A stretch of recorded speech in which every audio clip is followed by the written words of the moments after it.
O pessoal gostou tanto da Buspirona, em quantidade de acesso e vídeo, né? Vou falar de um outro uso dela, né? Da Buspirona junto com o inibidor da recaptação de serotonina. Eu tenho utilizado e tenho estudos demonstrando isso, né? Um possível benefício do bruxismo, tá?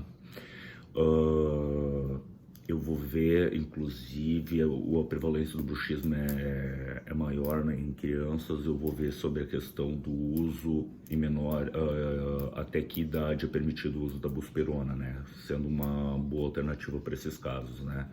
Mas lembrando, assim, eu costumo utilizar sempre com o inibidor da recaptação de serotonina de base, né. Então, muitos dos antidepressivos, tá, podem causar ou intensificar o bruxismo, tá? Mas a buspirona parece ter um efeito benéfico na diminuição dele, tá? Lembrando que tem que fazer toda uma investigação junto com o dentista, enfim, ver se não tem nenhuma síndrome de sono. Pacientes com TDAH parece que tem essa condição com mais frequência, pacientes ansiosos nem comento, né? Então, tudo isso vai ter que ser verificado também, tá?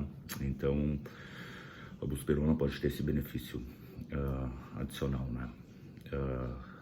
É isso.